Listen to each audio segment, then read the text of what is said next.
ভাই আজকে তো খুব গরম। এখন থাকতে চলে 100 টাকা দেওয়া লাগবে।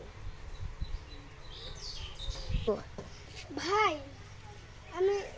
আমি কি সাইকেল নিয়ে এই বাড়িতে তুলতে পারবো? তো পারবেন, কিন্তু 500 টাকা দিতে হবে। আচ্ছা ওকে।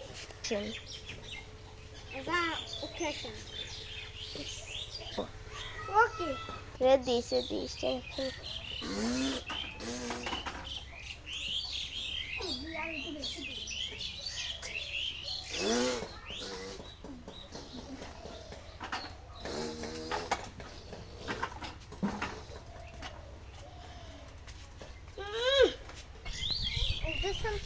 টাকা দাম এখনই? হ্যাঁ এখনই। একটু পরে দিলে হয় না? না এলেন তোমার টাকা। এটা কি দিলেন? ওটা আপনার 10 টাকা সিপ দিয়েছে, একটু পরে টাকা দিতে পারি। ওকে আচ্ছা।